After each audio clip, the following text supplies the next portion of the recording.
الحمد للہ وحدہ والصلاة والسلام علی من لا نبی بعد وبعد۔ ناظرین کرام، اللہ تبارک و تعالیٰ نے مسافر، مریض اور دیگر مجبور لوگوں سے روزوں کے اندر چھوٹ دے کر ان سے ان روزوں کی قضا دوسرے ایام میں طلب کیا ہے۔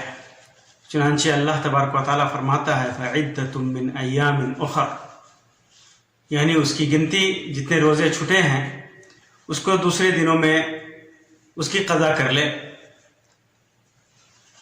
قضا کے سلسلے میں چند باتیں میں آپ کے سامنے رکھوں گا، اس کے چند احکام آپ کے سامنے بیان کروں گا۔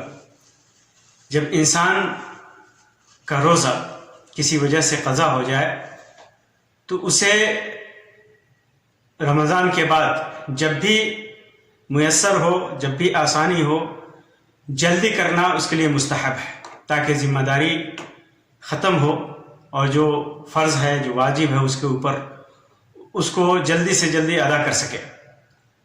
اسی طرح قضا میں تسلسل یا تعجیل، یعنی اس کو جلدی کرنا، یہ مستحب ہے۔ تسلسل بھی اگر تسلسل کے ساتھ رکھ سکتا ہے تو مستحب ہے، کیونکہ قضا ادا کے مطابق ہوتی ہے۔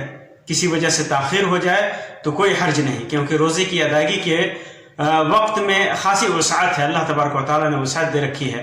عائشہ رضی اللہ تعالیٰ عنہ کی روایت فرماتی ہیں کہ کان یکون علی صوم من رمضان، میرے اوپر رمضان کے کچھ روزے چھٹے ہوئے تھے، فما استطیع ان اقضیہ الا فی شعبان، تو میں اس کو شعبان ہی میں رکھ سکتی تھی، اس سے پہلے مجھے استطاعت نہیں تھی کہ میں اس کو رکھ سکوں۔ صحیح مسلم کی روایت میں ہے وذالک لمکان رسول اللہ صلی اللہ علیہ وسلم، اور یہ اللہ کے رسول صلی اللہ علیہ وسلم کی بعض حاجات کی وجہ سے ایسا ہوتا تھا۔ امام بخاری نے اپنے صحیح کے اندر تعلیقاً عبداللہ ابن عباس رضی اللہ تعالیٰ عنہ کا قول نقل کیا ہے کہ اگر الگ الگ روزے کی قضا کرتا ہے، ایک دن کیا، 2 دن کیا، پھر 4 دن چھوڑ کر کے کیا، الگ الگ کرتا ہے، تو یہ اس میں کوئی حرج نہیں ہے، کیونکہ اللہ تبارک و تعالیٰ فرماتا ہے فَعِدَّةٌ مِّنْ أَيَّامٍ أُخَرَ، تحدید نہیں کی اللہ تبارک و تعالیٰ نے، کسی بھی دوسرے دنوں میں جب میسر ہوا انسان کر سکتا ہے۔ عبداللہ ابن عمر رضی اللہ تعالیٰ عنہ کی روایت ہے، جسے امام دارقطنی نے روایت کیا ہے اور صحیح قرار دیا ہے، کہ اللہ کے رسول صلی اللہ علیہ وسلم نے فرمایا کہ قضاء رمضان ان شاء فرق و ان شاء تاب، اگر چاہے تو رمضان کی قضا الگ الگ کرے یا ایک ساتھ مطابقت کے ساتھ کرے، دونوں جائز ہے اس کے لیے۔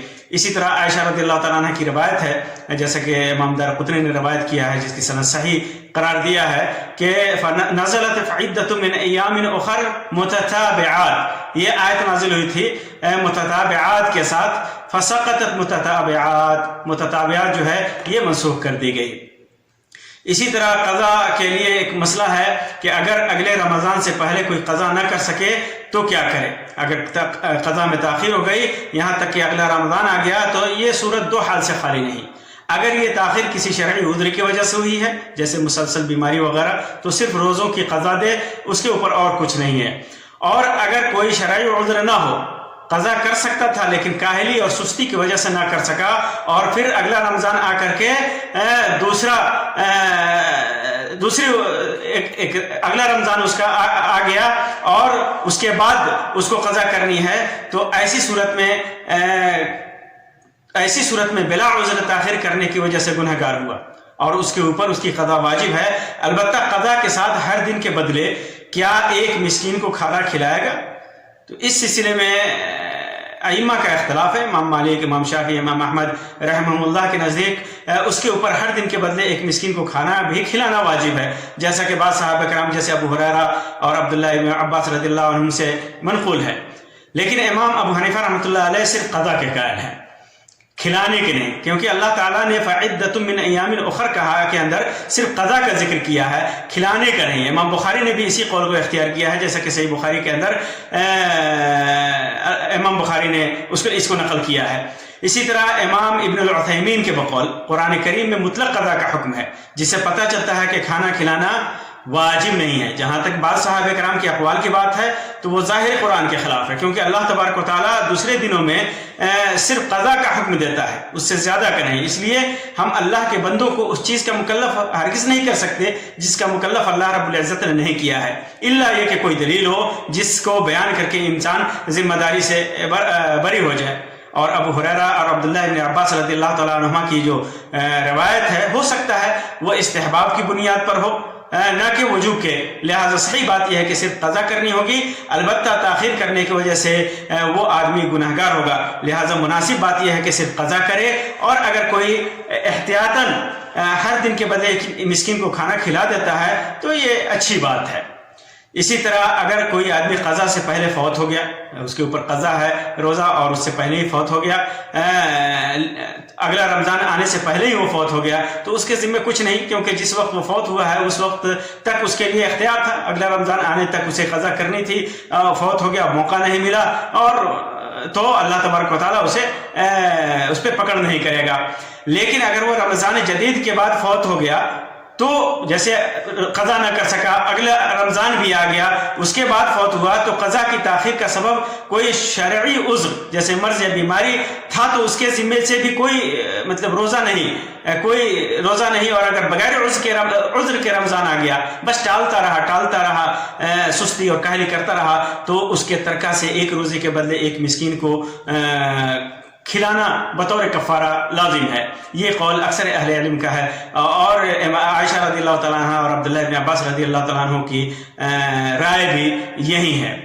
اسی طرح اگر دیگر کفاروں کے روزوں کی ادائیگی سے پہلے فوت ہو گئے تو رمضان کے روزے کی بات ہے. اسی طرح اور بھی اس کے ذمے بہت سارے کفارے کے روزے ہیں، جیسے زہار کے کفارہ کے واجب روزے تھے، یا حج تمتع میں قربانی نہ کرنے کی وجہ سے روزے تھے واجب تھے. ایسی صورت میں میت کی طرف سے روزے نہ رکھے جائیں، بلکہ ہر روزے کے بدلے ایک مسکین کو کھانا کھلانا ہے. ہر روزے کے بدلے ایک مسکین کو کھانا کھلا دیا جائے جو اس کے ترکہ سے ادا ہو، کیونکہ یہ ایسے روزے تھے جن کی زندگی میں نیابت نہیں ہو سکتی تھی، اور لہٰذا موت کے بعد بھی نیابت درست نہیں. یہ اکثر اہل علم کا قول ہے. اسی طرح اگر کوئی شخص فوت ہو گیا اور اس کے ذمہ نظر کے روزے تھے، نظر مانی تھی اس نے کہ ہم کو یہ روزہ رکھنا ہے، تو مستحب یہ ہے کہ اس کی طرف سے اس کا ولی روزہ رکھے، کیونکہ صحیح بخاری اور صحیح مسلم کے اندر یہ فرق ہے رمضان کے روزے اور دیگر واجب روزے اور نظر کے روزے میں. کیونکہ انسان کا روزہ اگر اس کے اللہ کی طرف سے عائد کرتا ہے، اللہ تبارک و تعالیٰ کی طرف سے واجب کرتا ہے، اس کے ذمے ہے، تو اس کی نیابت نہیں کی جا سکتی روزہ رکھنے میں. لیکن اگر انسان نے خود اپنے اوپر اس کو طاری کیا ہے، لاگو کیا ہے، جیسے نظر مانا ہے، خود اپنے اوپر واجب نہیں تھا اس کے اوپر، اور اس نے خود اپنے اوپر واجب کر لیا کہ ہمیں یہ روزہ رکھنا ہے، اور پھر وہ نظر کا روزہ نہ رکھ سکا، تو نبی صحیح بخاری مسلم کی روایت ہے، اللہ کے رسول صلی اللہ علیہ وسلم کی خدمت میں ایک عورت آئی اور کہا، اللہ کے رسول صلی اللہ علیہ وسلم میری ماں فوت ہو گئی اور اس کے ذمے نظر کے روزے تھے، تو کیا میں اس کی طرف سے وہ روزے رکھوں؟ تو آپ صلی اللہ علیہ وسلم نے ارشاد فرمایا، اگر تیری ماں پر قرض ہوتا تو کیا تو اس کو ادا کر دیتی تو وہ اس کی طرف سے ادا ہو جاتا؟ تو اس عورت نے کہا ہاں. تو آپ صلی اللہ علیہ وسلم نے فرمایا تو اپنی ماں کی طرف سے روزے رکھ. اسی طرح عائشہ رضی اللہ تعالیٰ عنہ کی روایت ہے، فرماتی ہیں کہ اللہ کے رسول صلی اللہ علیہ وسلم نے فرمایا، من مات وعلیہ صیام صام عنہ ولیہ، جو آدمی مر گیا اور اس کے اوپر روزے تھے تو اس کی طرف سے اس کا ولی روزہ رکھے گا. متفق علیہ روایت ہے. اسی طرح اگر کسی نے قضا کا روزہ شروع کیا پھر توڑنا چاہتا ہے، قضا کے دوسرے ایام میں قضا کے روزہ رکھا ہوا ہے پھر توڑنا چاہتا ہے، تو اہل علم کے نزدیک معروف یہی ہے کہ کسی بھی فرض روزہ کو شروع کیا ہے تو اسے پورا کرے. نفلی روزے توڑ سکتا ہے لیکن جو فرض روزہ ہے تو اسے پورا کرے، اس لیے بلا کسی عذر کے، مثلا بیماری یا سفر وغیرہ کے، تو اسے توڑنا جائز نہیں ہے. اسی طرح اگر کسی نے شعبان کے آخری دن میں قضا کا روزہ رکھا، پھر پتہ چلا کہ یہ تو رمضان کا پہلا دن ہے، روزہ رکھا یہ سمجھ کر کے کہ چلو ابھی رمضان کا چاند نہیں ہوا ہے، قضا کر لیتے ہیں، پتہ کیا چلا کہ شعبان 29 کا تھا اور یہ تو رمضان کا پہلا دن ہے، تو کیا اسے رمضان کا روزہ شمار کیا جائے گا یا پھر قضا کا؟ شیخ ابن باز رحمۃ اللہ علیہ فرماتے ہیں کہ اس کی نیت کا ثواب اسے انشاءاللہ ضرور ملے گا، لیکن نہ وہ قضا کا روزہ ہوا اور نہ ہی رمضان کا روزہ ہوا. کیوں؟ کیونکہ قضا اس لیے نہیں کہ رمضان کا دن ہے، رمضان کے دن میں دوسرے روزوں کی قضا کی نہیں جا سکتی، اور رمضان کا روزہ اس لیے نہیں ہوا کیونکہ اس نے فجر سے پہلے نیت نہیں کی تھی، اور ظاہر ہے کہ فرض روزے کے لیے طلوع فجر سے پہلے نیت ضروری ہے، اس وجہ سے اس کے لیے اس دن کی بھی قضا کرنی ہوگی، اس دن کی بھی قضا کرنی ہوگی، اور جو قضا روزہ ہے اس کی بھی قضا دوسرے دنوں میں کرنی ہوگی۔ اسی طرح اگر کسی نے رمضان کے دن میں بیوی سے جمع کر لیا تو اس کے سلسلے میں قضا کے ساتھ کفارہ بھی ہے۔ کفارہ کیا ہے؟ ایک تو اس روزے کی قضا کرے گا دوسرے دن، اور دوسرے کہ مومن غلام آزاد کرے گا۔ کفارہ یہ ہے کہ ایک غلام آزاد کرے گا جو مومن ہو، اگر یہ اس کی حیثیت نہیں ہے تو وہ 2 ماہ کا مسلسل روزہ رکھے گا، مسلسل۔ اگر یہ بھی نہیں کر سکتا تو 60 مسکین کو کھانا کھلانا ہوگا۔